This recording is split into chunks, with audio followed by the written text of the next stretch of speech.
So Aurelia's going to be recording this, and this will be available on AFP's YouTube page. My name is Jaime. I'm the president of AFP Miami. It's really a pleasure to be here with these three fantastic philanthropic leaders in our community. And we're just really excited to play our role that we can as AFP in lifting up the philanthropic sector in the Miami community. So the Association of Fundraising Professionals, if you're not already a member, is the professional association here for folks who are in the fundraising field, nonprofit managers, anyone that raises money for a cause. So we also have some great board members that are part of AFP, and the three ladies here today will tell you that they consider themselves fundraisers as well. I know Lydia's certainly a professional fundraiser, but Anna and Anne as well, as part of the association too, because they're raising money all the time. So just wanted to give an opportunity. Steve, did you want to just talk about education real quickly before we get started? We'll just do a couple housekeeping things, let you know what else is coming up on the horizon for the association. Sure, thank you. And thanks to our panelists for doing this today. And thank you for my co-chairperson, Melissa, for helping me out with the programming. So maybe Melissa wants to say something about our April program, which will be, so we're trying to do these big programs once a month, as AFP has done it in the past. Our next one is Thursday, April 22nd at 1 o'clock. And we have David and Jennifer Risher. They created, it's called Half My DAF, and it's a challenge about matching grants through donor-advised funds. This is the first time they're talking to people in Florida, I think. Is that correct? Yeah, so they're based on the West Coast over in California, and they started Half My DAF last year in response to the crisis, and they were able to parlay their $1.5 million into over $8 million in grants, and they've expanded the pool this year. Muted yourself. Unmute yourself. Yeah, just really excited to have Jen and David with us. So And it's going to be a good conversation. And I've made outreach to our colleagues in Fort Lauderdale and even our West Palm colleagues to see if they would join us as well for this. So let me just, it's Thursday, April 22nd at 1 o'clock. And we're gonna try to do something every single month. Just watch your emails, make sure you're on our mailing list so you can get our information. Thanks, Jaime. Thanks, Steve. And just so everyone's aware, we will be hosting all of our education sessions for the rest of the year virtually. So we won't be having any in-person education sessions this year, which we hope will expand the footprint and folks be able to participate. You won't have to run off in the middle of the workday and come over for a session. And Melissa is also on the education committee, and she is our president-elect for AFP, so she'll be taking over after my term is complete in AFP. So thank you, Melissa, for all your hard work. So again, just if you aren't a member of AFP, we definitely would love for you to consider joining. We are a very strong organization that is really advocating for the fundraising profession. And as these ladies will tell you, it's really a team. It takes a team between the fundraising team and the amazing philanthropists that we have to push forward philanthropy in Miami. So we really hope that you join us and you join us on that journey. And Melissa's also, we wear many hats on the board. So Melissa's also our mentorship chair. Melissa, would you like to talk just for a second about mentorship? Absolutely. So, some of us benefit from having a mentor, maybe at the office place or maybe a former colleague. But really, AFP Miami tries to bridge the gap if you don't have someone already to lean upon for support. We have mentors who are interested in giving back and serving our professionals. They have over 10 years experience. And if you're looking to be a mentor, we'd love to have you. If you are looking to be mentored, we'd love to bring you on. So actually, I'll put my email address there in the chat for everyone to see. If you're interested in more information, please don't hesitate to reach out. Thanks. Thanks, Melissa. All right, one final thing of housekeeping and then we'll dive right in. I mentioned this while most of us were already on, but we've had a few additional people join us. Just please make sure, because of the format of this Zoom meeting, that you please mute yourself if you're not speaking. You're also welcome to turn on your video if you'd like to, so that we know who all is in the room, but it's not required, and don't feel like you have to do so.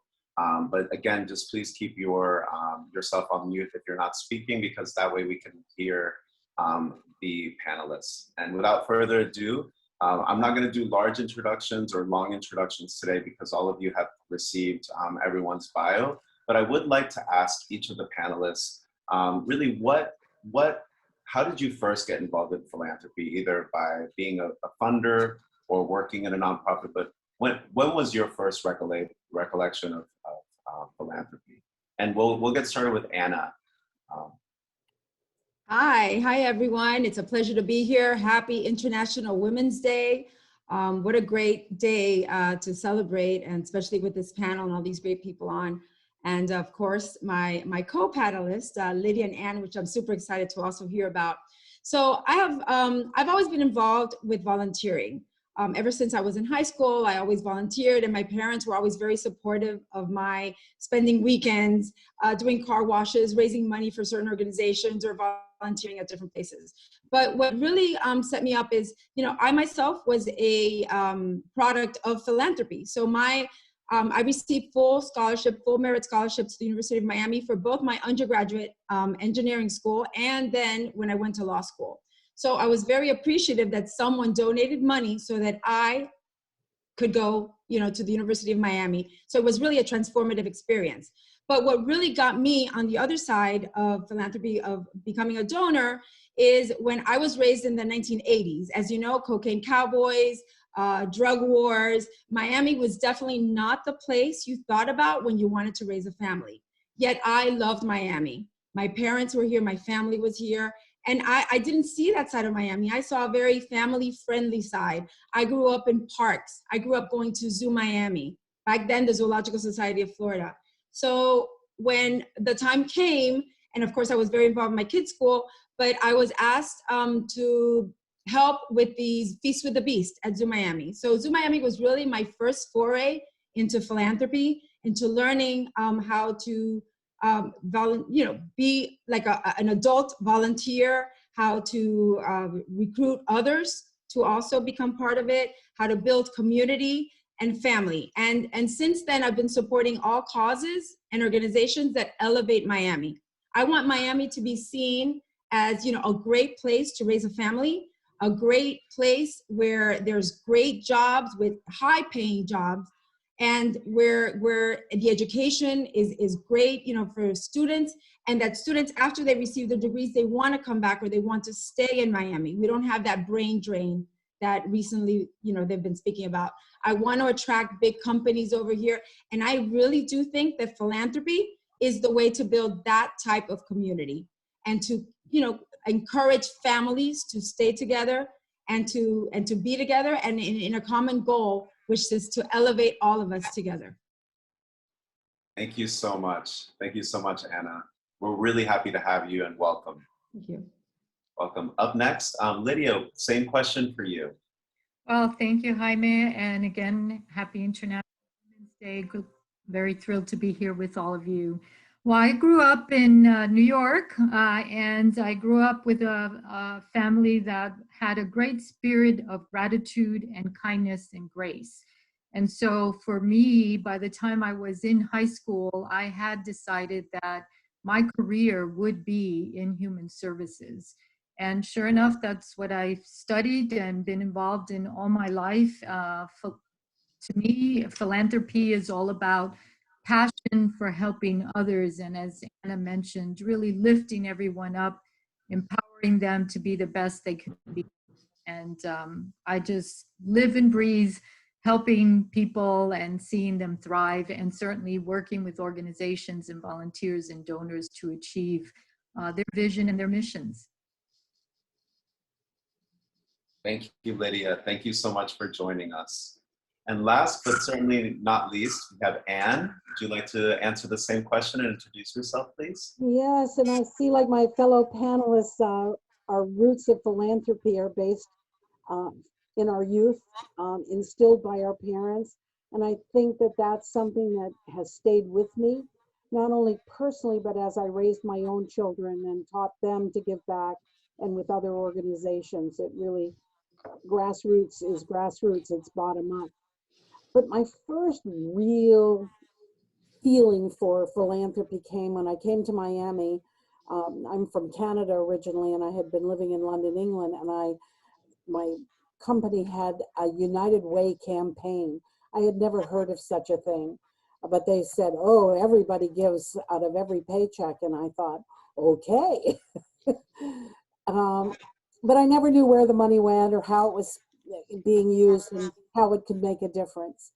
It wasn't until I got my first board position at the YWCA, and all of a sudden I was involved in governance and programs, and I just wanted to give more than just my time. I really wanted to write a check. And to this day, I'm still involved with that organization. But as I moved on to other boards and other committees, I realized that philanthropy is two things. One is the doing, your time, and the other is your treasure.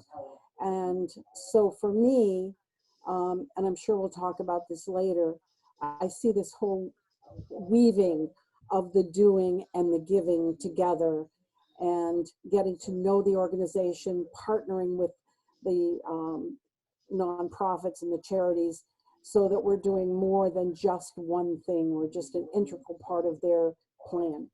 So I feel like, even though sometimes my gifts are very small, but I give to many, many different organizations, because I can't do all that work.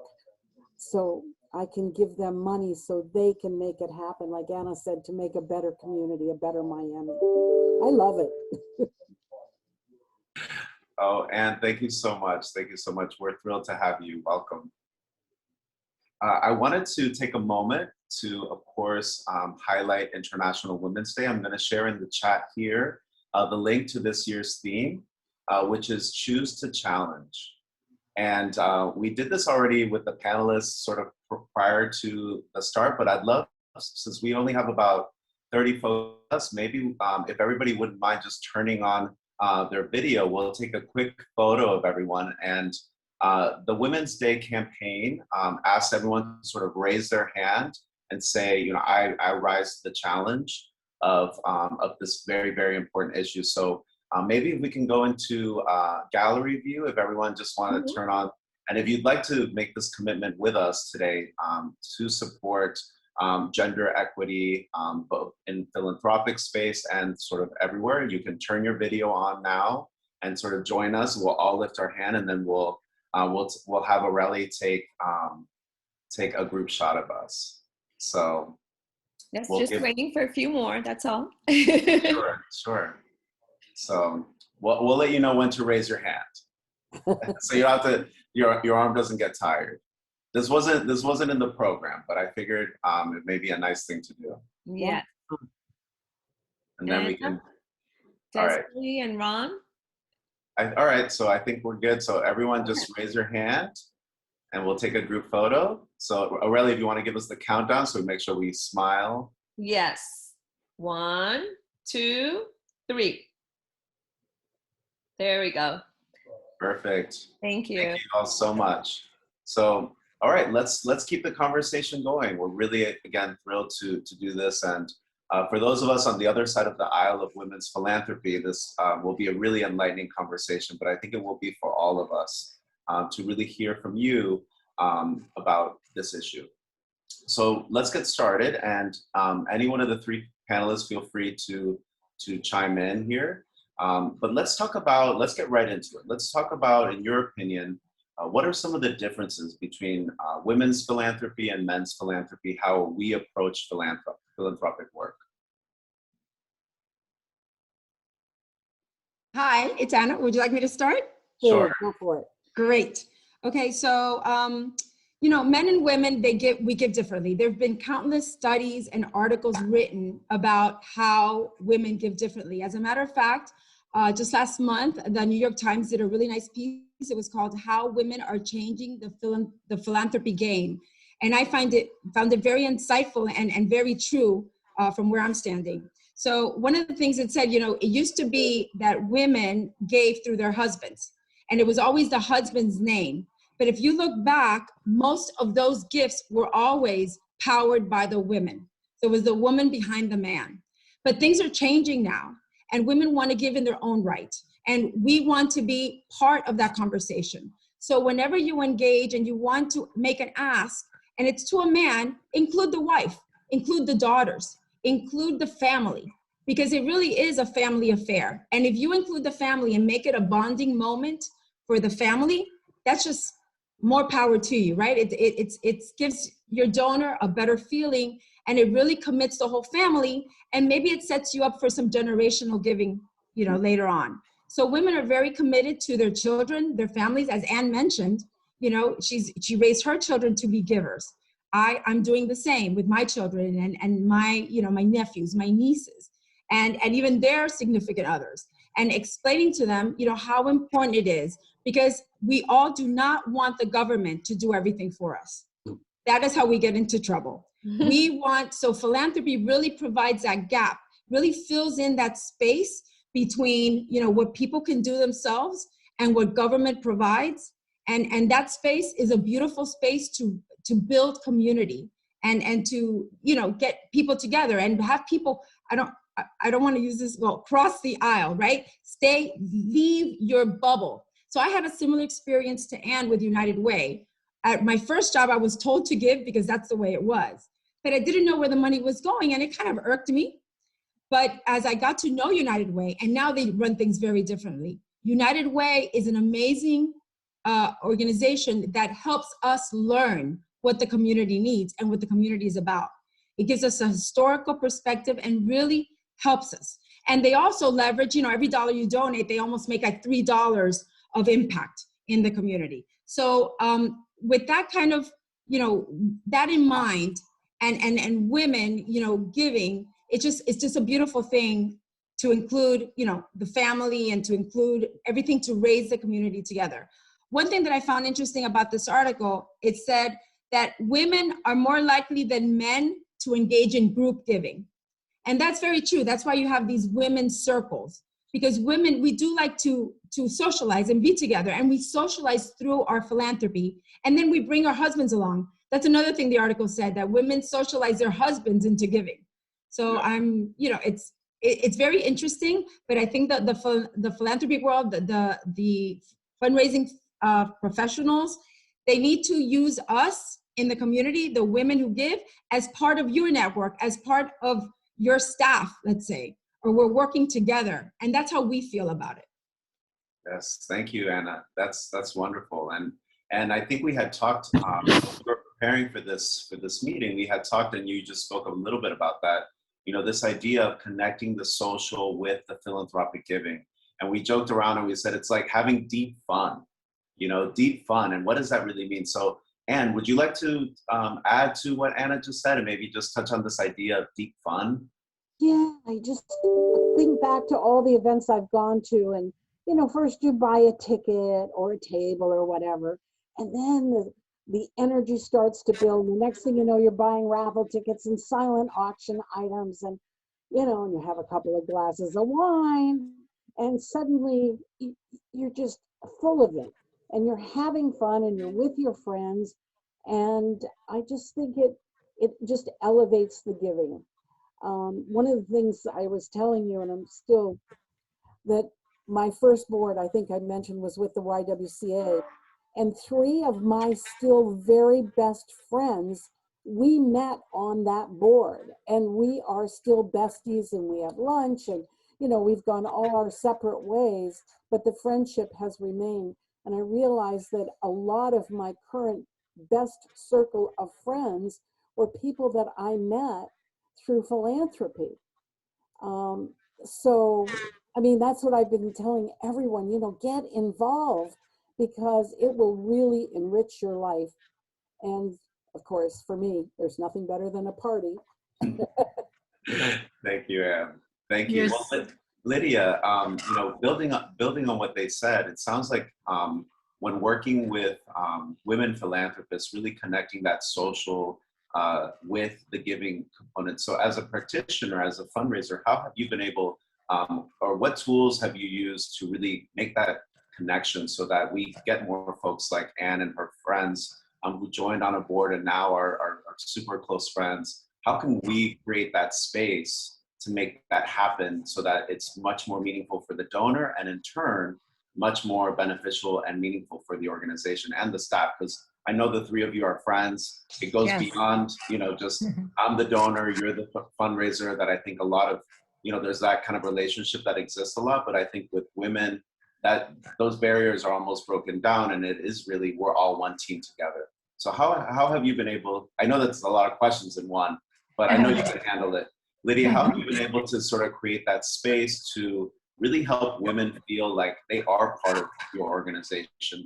They are one with you. They're on your team together, and they're having fun while they're doing it.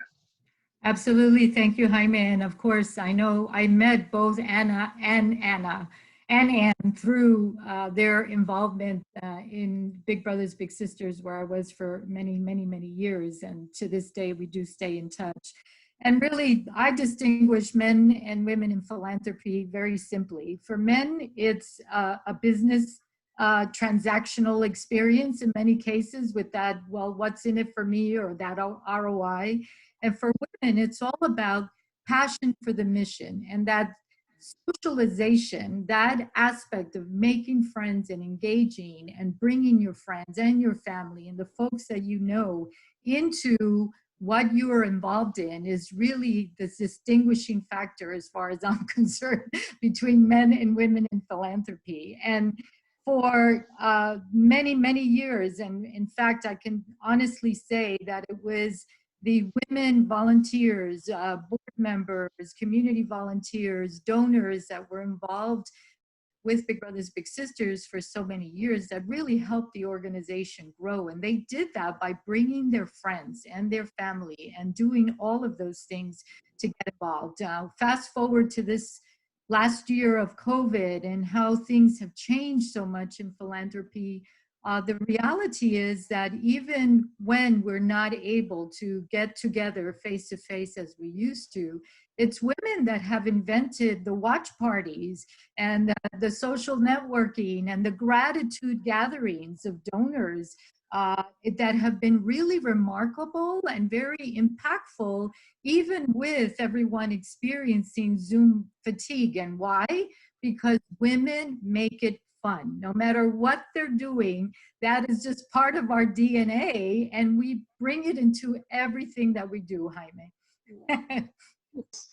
If I may add something, because as Lydia pointed out something really, really important, and I've heard this with a women's group. So typically philanthropy is time, talent, and treasure. But with women, it's 5C, it's 5 T's: time, talent, treasure, ties, and testimonials. Because women are more eager to share their stories with others, to try to get them engaged and try to champion causes, and talk about it, and even post about it. And women are also bringing their ties, right? Bringing their friends and their the proverbial Rolodexes with them wherever they go. So those are, I thought it was interesting to bring it up in those 5 T's with what Lydia said. Anna, that's great. That's the first time I've heard of that, so I appreciate it. Again, for those of us that are, like I said, on the other side of the aisle, this is really, really helpful and useful, and certainly something that I'll look at moving forward. Ties and testimonials, because I think the sort of the tried and true, if we're going to go on this T tangent, the tried and true is it's time, talent, treasure, and we always talk about that in terms of board service or giving. And so it's great to see this sort of be expanded upon as it relates to this issue. I'd like to give a shout out to Lydia. The one thing about the fashion show, it was one event where you could I brought my parents, my daughter, her girlfriend. When you talk about building philanthropy, in creating events, if they can be multi-generational, I think it really gives us a bigger and better opportunity to share our passions and introduce more people to your organization. So when we come out of this pandemic and you're planning new events, I encourage as many of you as possible to find ways to include entire families and groups of people so that we can expand the circle. So it's not just the women or the men.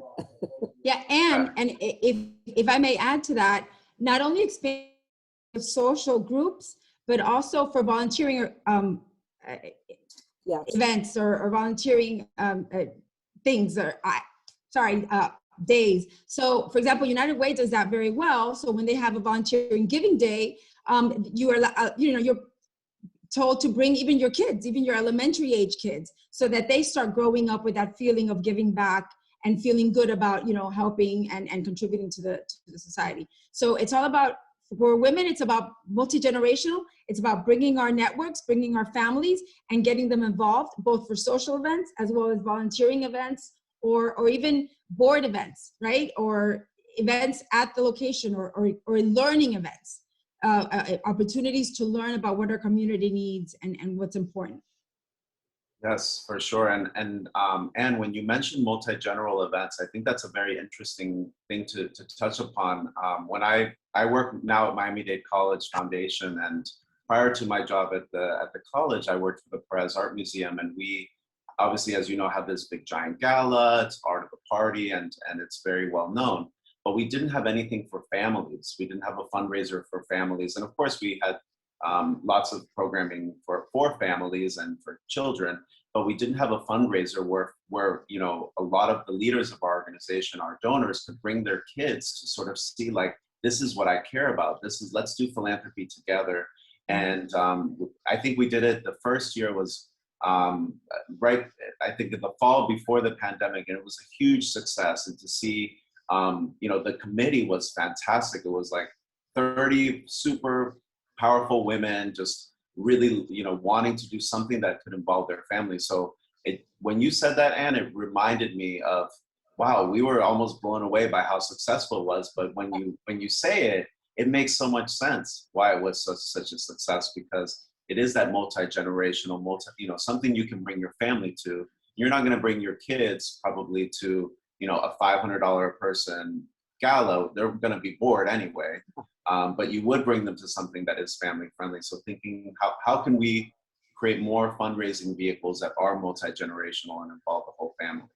Well, I'm involved with St. Thomas University, and one of the things we're also trying to do is mentoring, so that we're taking people to a luncheon as our guest and introducing them to philanthropy, to business leaders, so they have some role models. All of that kind of just got shut down, but we found it was so impactful for these students. I was giving lessons on how to make eye contact, how to shake hands, how to go up and talk to someone. A lot of our younger generation, they're not very social. They find it very intimidating. So if you think about it, if we don't start introducing them so they do get comfortable, I'm sad to say that philanthropy is going to get more and more difficult, because there'll be a barrier between the fundraisers and the potential givers. So yeah, and it's really helpful to the students. They just, a lot of them, their parents didn't go to college, so they don't have a lot of role models. And Big Brothers, Big Sisters, all the mentoring programs for children, the same thing. If we don't take them and show them the world, it's not going to happen. It's just, so if you can't be a big, for a year, if you can volunteer to take someone to an event and have them, sit right next to you and you're explaining what the organization does. So I hope we do more of that. I love that. I love that. So, and you already got us kicked off with, a specific strategy that nonprofits can use to specifically target women as it relates to, having multi-generational events and opportunities. Is there anything you'd like to add to that, or maybe some of the other panelists would like to share? What are some strategies that we can use as nonprofits to specifically target women? in addition to multi-general events, which we Well, just I'll jump in real quick and Yeah, just go share ahead. that one of the key focus areas and acronym that I focused on through all my many years in human services and philanthropy is CARE. And CARE stands for connect, appreciate, respond, and encourage. And obviously, Anna touched on it in talking about the testimonials and the ties, right? And so the sharing, telling great stories, reaching the heart. So that's the connection, finding the connection between the mission of your organization and the women or the people that you're looking to get involved and engage. Appreciate. It is one of the most critical things more than ever. That our donors know how valuable they are. And it's not just sending a thank you letter or a thank you note, but really wowing them, really making them feel super special and really seeing what the impact of their support is, how it has made a difference. I still remember, Anna Milton, when you came to my office one day and you talked to me about, Lydia, I really want to see the impact of our support. And boy, we were there for a good hour discussing how that mission was transformed. But I'll never forget that conversation. It happened over 20 years ago. Respond. You know, it's very easy for us to get busy with all the usual things. But when our donors or our volunteers or board leaders, anyone that's looking to be involved with our organization, being responsive in a really truthful, really sincere way, right? We can be mechanical about responses, but the real need is to be all heart in responding to the folks that you're reaching out to and making sure they understand how much you really do appreciate them. And then encouraging them, letting them know how really awesome they are, how much of a difference that they're making. And obviously keeping in touch with them, not just when they're giving you donations, but especially when they're not. And little things like, you know, I'll call folks for a birthday or a card, or hey, I saw your picture in the paper. I'll copy the link and I'll send them. Wow, this was really terrific write-up. Just unique, different things that really make them special. But that acronym of CARE has worked for me for years. So I share that with all of you. Yeah, that's really wonderful. Thank you. Thank you. Anyone else want to add on to that answer in terms of what are some specific strategies that we can use to target women? I just hate the what do you all call it, the letter, the annual end of the year letter. I'm not giving you money because it's the end of the year. I want to give you money in March or April or around my birthday. I don't care, but it's not personal enough, you know. And everybody knows it's a form letter. I think the most important thing that any fundraiser can do is make sure that they know what the person is interested in. So many organizations do a myriad of different things, but my personal interest is women, children, and equality. So, you know, if you come to me about the arts and I don't know, certain diseases, I just go, you know, I might write a small check. But if you come to me about anything to do with children, I'm just gonna probably have to really do something about that. Inequality just makes me crazy. Creating opportunity. But if you know me and know that's what's got me here, and you give me enough information that my brain says this is a good investment, it's a slam dunk. But it falls back what I said earlier. You have to be a great communicator. You have to be able to, you know, have a chat with your potential donors so you know. And if you're not keeping records and writing everything you learn about them, I'm shocked at this younger generation. I mean, I'm old and I know it's all about the data. And I hate to say it, but you need to have a file on every potential donor, and you need to know who they are, what they care about, what they give to now, and what's your approach. I mean, this stuff isn't that hard, but you're going to have to work it. And to me, I'm a salesperson. That's, you know, I have a company and and this is like, you've got to sell. Why should I give money? what are you going to do with it? Why is it going to move the needle that I care about? But if you can do that, it makes your job a lot easier. But anything that's generic, I don't think women respond to it. I can only speak for myself. What do you think, Anna? No, I think you're right. For me, I really like to see the return on investment. And it doesn't have to be a money amount or quantifiable, but it has to be something that you help this many people, or these, you know, these kids went to college because of what you had a part in that, or they learned soft skills, or they're better to go back, you know, and help their families. So for me, it's really important, and it's very important. This gender equality, like you said, is very important. And I've been getting more involved with Girl Scouts and with Be Strong International, but from the girls in there. So I thought that was very interesting. But I'm also, it's very important for me for minorities, especially getting minorities into STEM fields. And the reason it's so important for me, because it was very transformational for me, as my father is an engineer who left Cuba, landed on his feet. He never had to be a busboy or anything. He got an engineering job right away.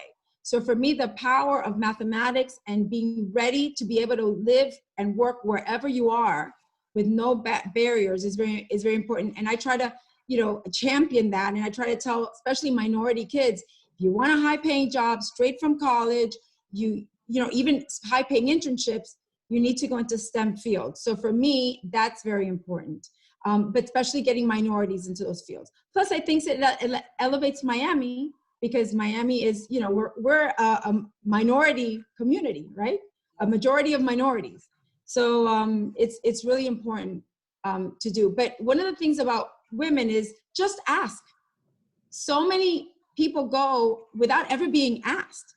Just ask. The worst thing that can happen is you say no, or maybe it's no now, but it might not be no later. So you can start that relationship and that conversation. And then once you get to know your donor, then maybe you can go back and say, well, now we just did this new program, which is more in line with what you're passionate about, and start. But just asking is really, really important. This has been, yeah, I think all great things. And I hope everyone's taking notes. I also want to ask, and I think you all have touched on this, and I just want to make sure that we get to this question because of the importance of today. And feel free to just say, you know, answer as briefly as you'd like to this, because we do have just a few more minutes, and then we will have an opportunity to have folks ask questions. So if you'd like to ask a question, you can raise your hand. There's a under the reactions function, there's an ability to raise your hand, and we will get to your question, or you can put it in the chat, and Steve and I can read the question on your behalf, whatever you'd like to do. But I do want to make sure we get to this question. How important is an organization's commitment to gender equity and equality in your giving, both internally within the organization in terms of equal pay and other things, but also externally in their work in the community? Is this something that you consider when you give to an organization? And well, we can get started with Anne. I'm just all about equality. So if I look at an organization and I see they don't practice equality and opportunity for especially women and minorities, it's a turnoff. In this day and age, especially as Anna said, in a city like Miami, a city of immigrants, if people aren't practicing what they preach, then no, I would not give to them. It's just a deal breaker for me. So it's critical then for you in terms of your giving. It's one of the most important. Yeah, I want to see gender diversity, and I want to see cultural diversity. So it's just, I think it's important that we also, so speaking to people that are on this program, that you're showing who your teams are. You know, Jaime, you're a guy, so I'd be turned off by that, except I'm getting to know you. But I also know that Miami-Dade College is totally diverse and inclusive. So, you know, one quick look below the surface and you would see all of these incredible people, but it's really important. And I think it's going to become more and more important. this is the year of the woman, but it's also the year of equality. And I hope we're going to carry that forward for many decades. Yes, yes, Yeah, certainly. Thank you. I also have something to add. Yes. So I know a lot of foundations like refuse to give to administrative costs of donations, and they want all their work to go straight to the mission, they say. But one of the things I've learned is that the philanthropic sector is a very important sector and a very large sector, you know, in Miami as around the country. By that means is that the philanthropic sector employs a lot of people and a lot of very highly educated people with master's degrees.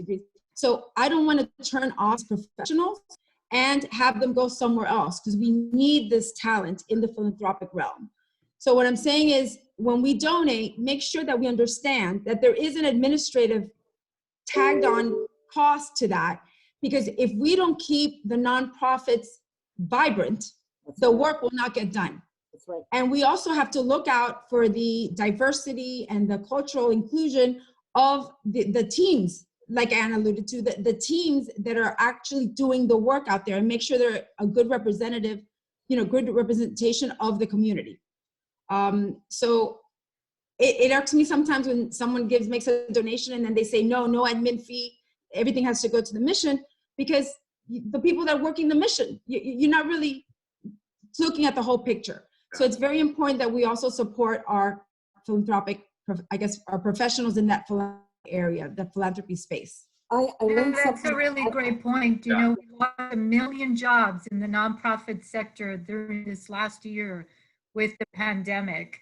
And yet folks working in the nonprofit sector actually represent 77% of the total workforce in the United States. Wow. So pretty significant. Anne, I'm sorry. Go ahead. I was just going to say something else I learned at the YWCA that I had never thought of on the admin fee. They said, if people give us food for the children, but not the money to pay the power bill to turn the stove on, they don't eat, you know. And I think as fundraisers, you have to be able to educate and justify, because it's very short-sighted to say that all money needs to go to programming. And by definition, that is unique, because you can't without the staff. I think that the admin percent needs to be reasonable and customary for that type of program. But yeah, we all need to, there's a messaging we all need to do. We need to just make that acceptable and normal. Well, thank you all. I think that was really well said. Anna, I think we're gonna recruit you to be our spokesperson for AFP, because that's exactly what the Association of Fundraising Professionals is about, and recognizing the importance of education for professionals and having highly qualified folks who are on your team as philanthropists, raising money for the causes that we all care about. Because without you know, folks who really know what they're doing out there raising money, working for these organizations, you can't complete the mission of the organization. So I love that you said that, and we need to recruit you as our official spokesperson. We will give everybody an opportunity to ask some questions. So we're gonna ask one final round of questions, and if you do have a question, feel free to type it in the chat, or raise your hand and we will get to you, to your question. We'll call upon you. But I do want to ask the magic question, and this is the part where I think everybody should get their pen and paper out. For each of you, for Anne and for Anna, how do you like to be approached for a gift by a fundraising professional? And this is, of course, the magic question. And what's the best way that we can reach out to you to begin a philanthropic conversation if we don't already have a relationship with you? So I know there's a few folks on this call who have a relationship with you, but there's also some folks that maybe don't. And how would you like to be approached? And then, of course, we'll all take notes. All right, well, I'll start off with the last time I spoke to this group, there's a big slide that had my name and my phone number, my email. I told them what I cared about. I mean, I practically said, if you contact me, I'll write you a check. Out of 47 people in the room, 4 followed up, and they did a great job. They were all women, and they all talked to me about the programs they were doing that they knew I was interested in. And I wrote them a check and I gave them a gold star and said, you know, that's the way it's done. But I was telling you, Jaime and Steve and everyone the other day when we were chatting, the other 43 people missed an opportunity. They just, you know, Anna said it, if you don't ask, you don't get. So there's almost not a bad approach. I think a better approach is, you know, if I know that someone I am doing business with or is a friend or whatever is already giving recognition, I'm already all ears. Oh, well, if Mary likes this, maybe I should listen. So if you can do a little name drop and say, or even get permission, your friend Mary thought you might be interested in what we're doing here. But don't send me a letter. Pick up the phone, call me, drop a name, get me started thinking. Then you can send me all the literature, come and have a visit or whatever, to educate me. But I think it's a connection first. Why should I take your call or call you back? And then let's build on that. Thank you, Anne. Thank you. What about you, Anna? That's great that you said that, Anne, because I feel the same way. Yeah, don't send a letter. I don't even read those letters. But I pretty much, I'll respond to every email, every text.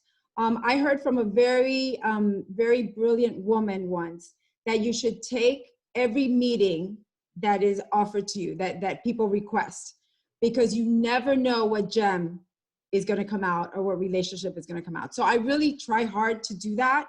I will tell, you know, and I tell everyone that, you know, between my foundation, my 2 foundations that I run, and my personal giving, we're like pretty much tapped out and overcommitted for like the next 10 years or so. But I don't know, I seem to find— always find a little something. Yeah, I seem to find a little something when the thing, when it's right, when I feel a connection, when I feel a return on that investment. So I always, you know, you'll always make a little hole or come up with something, and don't just ask for money. So there's things that I can offer that I can't do with money. I can offer some services, you know, like I have a great graphic artist at my disposal, and I can offer his services.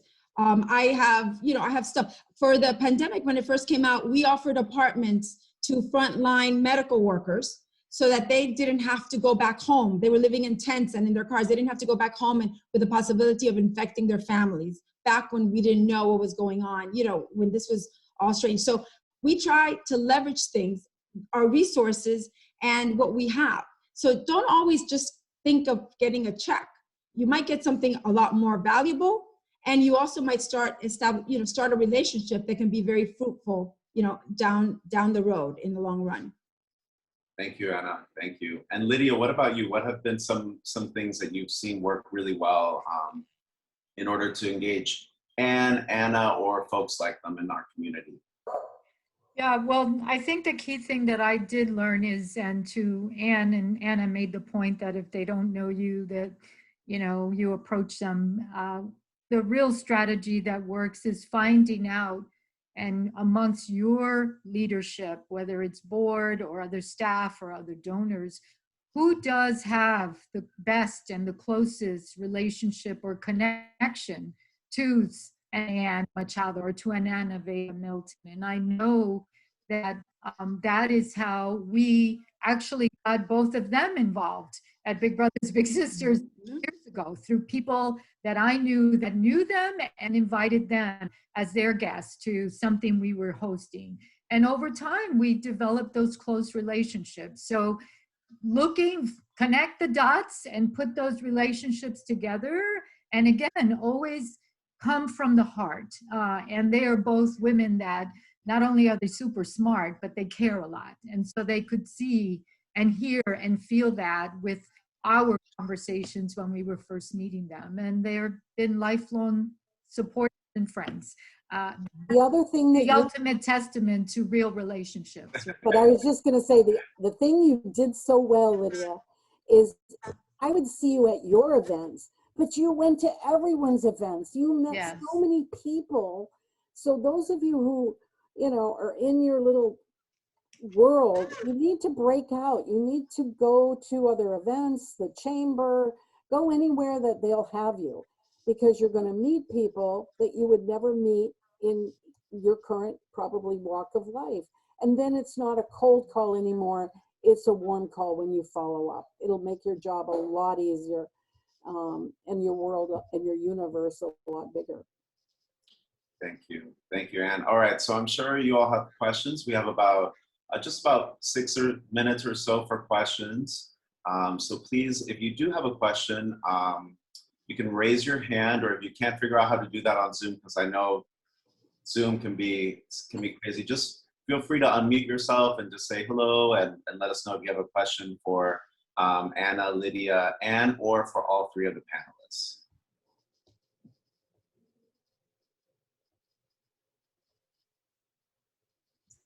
All right, so Tony's raising her hand.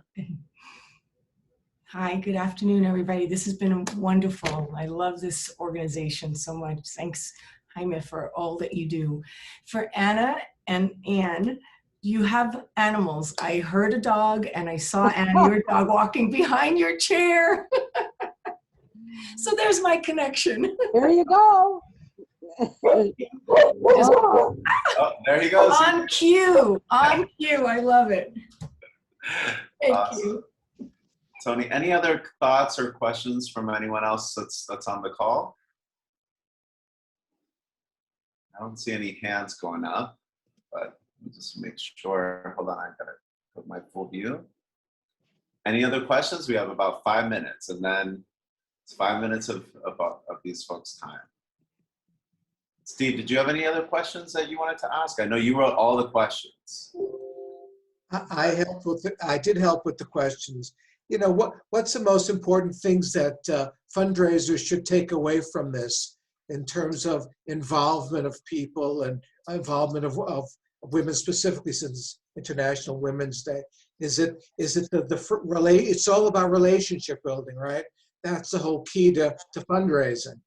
Why don't you talk about relationship building a little bit? Well, I'll say it. I mean, I know so many people that are on this screen already. And I think the people I don't know, I'm kind of anxious to know, what do you do? So I just think the most important thing is connect. I mean, if you're on this call and you've met us today, I feel like we met, you know, I would expect you to follow up and tell us. I would love to know what organization you're with, what do you do, how are you doing? I'm curious as to how philanthropy is different in an era of COVID, and what you see we're going to be doing. We have so much work to do now in the next year to recover from the last year. So there's a lot of stories that you need to tell us, because I don't live in your world. I'm your target, but not your compadre yet. By the way, Jaime, I did see Lydia mentioned it, kind of referenced it earlier a little bit. I did see a very sad article in the Chronicle of Philanthropy saying that up to 1/3 of all nonprofits may go out of business because of the pandemic and all of that. I mean, Lydia talked about 1 million jobs in the field going out. That's, you know, just certainly something that we need to be concerned about as professionals. Well, but I think your donors need to know, if they want you to be there doing the work, they have to give you money. Not everybody is unemployed and broke. I mean, my company has thrived during this economy because most of the temporaries that we provide are in the food service business. You know, all the grocery stores, the liquor, I mean, I could give you a list. So this feeling like that people are all unemployed, no, you need to go to the people that have survived, and you need to tell them, if they value your work, you need them to get with you now. We can't lose them. Do you know how long it would take to start a new nonprofit in whatever sector you're in to do the work you've been doing? It could be a decade or 2 decades. You know, come on, let's get out there and let's tell the story, and let's find the people who can, because if they can, they will, but you have to ask them. Right. Yeah, and I'm sorry. Go ahead, Lydia. I was just going to add that I agree with you, Anne, but I would also add that we need to do that from a position of strength. And when you think about the value of the nonprofit sector, just in general around the United States, we actually contribute 5.5% to the national GDP. You know, there's over $450 billion that are donated in this sector in this last year, in 2019, that we have statistics for. So this is a sector that is absolutely impactful, powerful, has incredible talent and strength. And what I tend to think about and have looked at in this last year is, but for the philanthropic sector, the nonprofit sector, Where would we what be? would have happened to all the thousands and hundreds of thousands and millions of people, children, adults, and elderly, the sick, the poor, the disenfranchised? It's been this sector that has lifted them up. And so we have to absolutely get out there and tell our powerful stories. No doubt about it, Anne. I agree with you. Anna, you wanted to say something? Yeah, I just wanted to add that it's very important to try to drive your donors to give unrestricted gifts, because that's how you do it, and also grow endowments. I know it's not sexy to donate money to an endowment, but that's one of the reasons that nonprofits are in trouble, is because they didn't have solid endowments that could take them through crises. Yeah. And having an endowment is really important, and it's important to take a little piece of maybe every donation and put it into an endowment fund or something to grow that stability. Anna, you just said something. We did have a question, which I want to get to. I know we're already at 2 o'clock, but we can sort of get through this real quick. But what you just said speaks to this. Victoria wants to know, can any of you comment on the approach that Mackenzie Scott has taken with her philanthropy, making significant donations with minimal or no conditions? And do you think this is a model for other women philanthropists? And Anna, you had just said, give unrestricted funds, and it kind of speaks some to this. Would you like to just answer that, and then we'll let Anne speak as well? Well, what she's doing, and what other philanthropists are doing, is they're giving money because they have trust. If you have trust in an organization, you don't mind writing a check and saying, use it in the best way possible. I mean, I do that, to different organizations, that I don't put any restrictions on them. Now, when you're trying to get to know an organization, you're more likely to put conditions, and you want it to go to this program. But depending on how well they give you feedback on your gift, you might create also that trust, and then you might be more willing to give gifts that way. The Mackenzie, Mackenzie Scott gift was amazing. The Miami is going to be a big beneficiary of that through United Way. I think a couple of other organizations are also getting some money. But I invite everyone to go to the New York Times. It's called "How Women Are Changing the Philanthropy Game," and read that article, because it talks a lot about that. Thank you. And last words? I don't have any last words. Mine is just, if you can, just do it. Either your time, your treasure, your talent, or the other T's that Anna taught us today. We can get through this if we do it together. And I hope we'll support all of you that are doing this really, really important work. I, for one, am very grateful. And I just want to say, I'm a recruiter. I have an executive search division. And the hardest job to recruit for, honestly, is nonprofit fundraising. I mean, it takes such an incredible talent and gift in so many areas. You have to be a great communicator, a great business person. More and more nonprofits are businesses, and this is the sales job. And when you all accept the fact that it's, what's the ROI, it's going to be much, much easier for you to raise the money that we need. But we need you, and I'm glad that you're doing such a great job. If you're on the call, you're still working, right? Lydia, did you want to say a final word? Just thank you for the opportunity to participate today. Appreciate it. Thank you so much. And Anna, what about yourself? Thank you, and happy International Women's Day.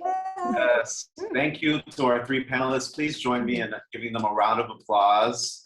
We're just so grateful. I think this has been one of the most insightful conversations that we've had all year, and we're just so honored and grateful to have the three of you in our community. You are Miami treasures, and we really love you and appreciate you. And we look forward to seeing all of you at our next education session, like Melissa had talked about earlier. But if we don't already have your email, if you're not a member of AFP, please consider joining.